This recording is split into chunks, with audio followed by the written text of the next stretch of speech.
Halo pemirsa GPR TV dari Sabang sampai Merauke, dari Miangas hingga Pulau Rote. Bertemu lagi bersama saya Bilky Zabila dalam program Kominfo Newsroom. Halo pemirsa GPR TV dari Sabang sampai Merauke.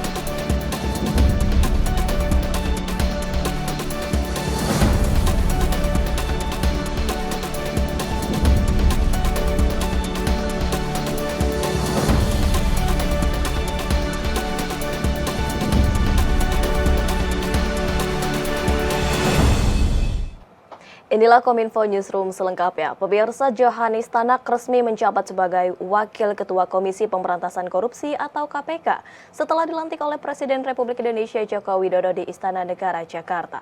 Pria yang akrab disapa dengan Tanak ini menggantikan posisi Lili Pintauli Siregar yang mundur pada Juli 2022 lalu. Presiden Republik Indonesia Joko Widodo pada hari ini Jumat 28 Oktober 2022 melantik Johanis Tanak menjadi Wakil Ketua Komisi Pemberantasan Korupsi atau KPK dengan masa jabatan 2022-2023. Dengan demikian formasi KPK menjadi lengkap setelah sebelumnya ex-Wakil Ketua KPK Lili Pintauli Siregar mengundurkan diri sebagai pimpinan KPK yang terhitung sejak 11 Juli 2022. Pelantikan yang bertempat di Istana Negara Jakarta itu berlangsung hikmat. Johanis Tanak membacakan sumpah jabatannya di hadapan Presiden Republik Indonesia. Adapun pelantikan kepada mantan jaksa tersebut berdasarkan keputusan Presiden nomor 103/P tahun 2022 tentang pengangkatan pimpinan KPK. Sebelumnya, rapat paripurna DPR Republik Indonesia pada 29 September 2022 telah menyetujui dan mengesahkan Johanis Tanak sebagai pimpinan KPK. Keputusan itu berdasarkan hasil uji kelayakan dan kepatutan yang digelar Komisi 3 DPR Republik Indonesia pada 28 September lalu terhadap dua orang calon pimpinan KPK yakni Johanis Tanak dan Auditor Badan Pemeriksa Keuangan Inyo Manwara. Komitmen saya tentunya sama dengan komitmen teman-teman yang lain. Bagaimana bisa melaksanakan ketentuan peraturan perundang-undangan yang berlaku. Kalau kita mengatakan melaksanakan peraturan tentang peraturan perundang-undangan yang berlaku, tentunya tidak akan melakukan hal-hal yang tidak diinginkan. Usai menghadiri pelantikan Johanis Tanak sebagai Wakil Ketua KPK sisa jabatan tahun 2019-2023, Ketua KPK Firly Bahuri mengatakan, pelantikan Wakil Ketua KPK melengkapi jajaran pimpinan KPK kembali menjadi 5 orang yang siap menyelamatkan Indonesia dari praktik-praktik korupsi. Ketua KPK Firly menyebut komposisi 5 pimpinan KPK yang ada pada saat ini akan saling menguatkan, di mana sinergisme dan kolaborasi akan semakin meningkat. 5 pimpinan KPK menjadi lengkap. Tentu 5 pimpinan KPK ini akan mengawai nahoda kapal untuk menyelamatkan Indonesia dari praktek-praktek korupsi. Menteri Kesehatan Republik Indonesia Budi Gunadi Sadikin dalam konferensi pers G20 Second Health Minister Meeting mengusulkan Peduli Lindungi menjadi regulasi standar kesehatan internasional. Kebijakan ini nantinya akan diterapkan oleh WHO dan Indonesia dalam agenda pertemuan selanjutnya.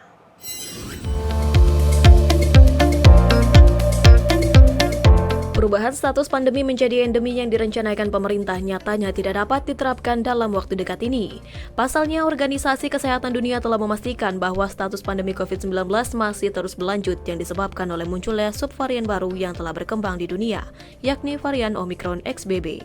Menteri Kesehatan Budi Gunadi Sadikin dalam konferensi pers G20 Second Health Minister Meeting di Bali menyampaikan, situasi pandemi di Indonesia akan berlangsung secara terus-menerus seperti layaknya sebuah siklus, sehingga dapat dipastikan COVID-19 bukanlah pandemi yang terakhir. Menanggapi hal tersebut, Menkes menjelaskan sejumlah negara akan terus memperbaharui terkait kebijakannya. Salah satunya terkait dengan standar kebijakan yang digunakan oleh Indonesia yang akan dituangkan dalam regulasi kesehatan internasional oleh WHO, yakni penggunaan QR Code dalam Peduli Lindungi karena dinilai dapat membantu dalam melakukan tracing. Adapun kebijakan ini nantinya akan diterapkan oleh WHO dan Indonesia berencana akan mengirimkan standar sertifikat ini dalam agenda pertemuan selanjutnya.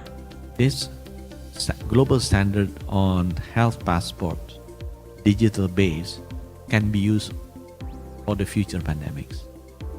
If something happen, we already have the platform globally, recognized globally, and what I'm very proud of is the standard that we use is a W standard, using a QR codes WHO format, and this has been agreed by all countries and will be submitted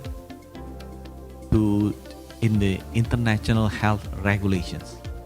So every time we have a World Health Assembly every year, we can submit or propose modification or additions of the international health regulations. This international health regulation will be followed by all WHO members. So we have agreed Indonesia will submit this standard digital passport into the next World Health meeting, WHA meeting in Geneva, to modify the international health regulations.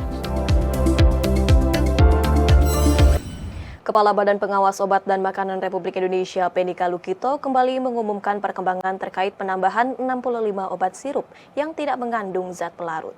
Dari daftar 198 obat sirup yang aman digunakan sepanjang sesuai aturan pakai dapat dilihat pada laman dan Instagram resmi Badan POM.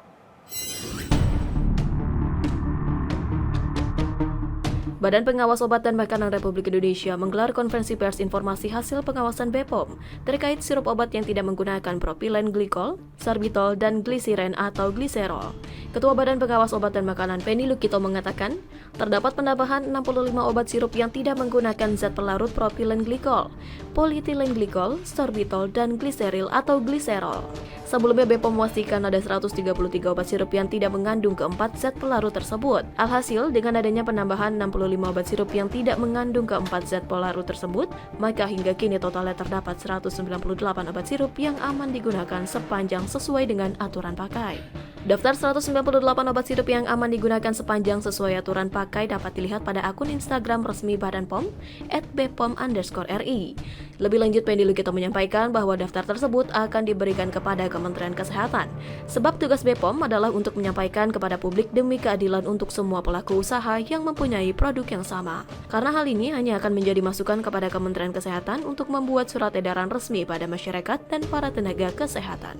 Saya kira diberikan ya sekarang ya, tapi ini jangan disampaikan bahwa kami berbeda dengan Kementerian Kesehatan ya, karena tugasnya Badan POM adalah menyampaikan pada publik demi keadilan untuk semua pelaku usaha ya yang mempunyai produk yang sama dikaitkan dengan kualitasnya.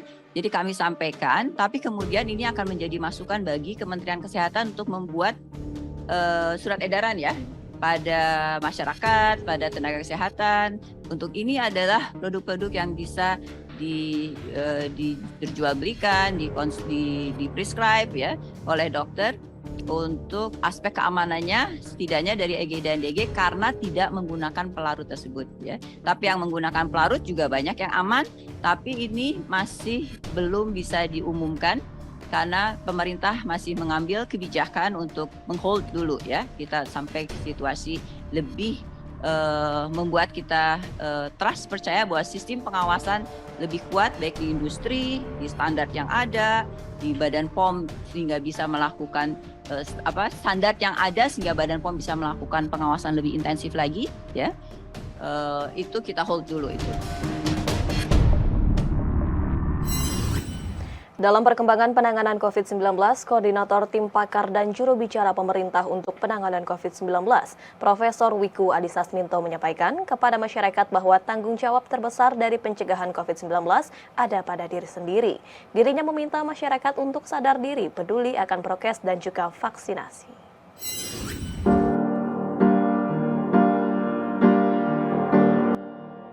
Angka kasus COVID-19 global sempat menurun akan tetapi setelah munculnya subvarian baru SBB yang merupakan mutasi dari subvarian BA2 Omicron, kini kasus COVID-19 kembali naik. Terlebih, Kemenkes mengumumkan terdapat 4 kasus dengan subvarian Omicron XBB di Indonesia. Koordinator Tim Pakar dan Juru Bicara Pemerintah untuk Penanganan COVID-19, Profesor Wiku Adhisa Smito menyampaikan, Indonesia adalah salah satu negara dengan jumlah penambahan angka kasus mingguan terendah di Asia dengan 14.000 kasus dalam satu minggu. Angka ini tergolong kecil jika dibandingkan dengan Jepang yang mencapai 200.000 kasus dalam satu minggu. Dalam 4 minggu terakhir, terdapat kenaikan kasus positif mingguan di Indonesia sebesar 17%, kasus aktif harian sebesar 11% dan kematian lebih dari 100 kematian setiap minggunya. Untuk tercapainya endemi di waktu dekat, pemerintah pusat melalui Kemenkes sedang merencanakan menambahkan jutaan stok vaksin pada akhir bulan Oktober untuk beberapa daerah. Diharapkan pemerintah daerah dapat mengoptimalkan distribusi vaksin, serta memastikan kebutuhan vaksinasi masyarakat terpenuhi guna terciptanya masyarakat yang kuat dan sehat. Profesor Wiku Adhisa Smito menyampaikan kepada masyarakat bahwa tanggung jawab terbesar dari pencegahan COVID-19 ada pada diri sendiri.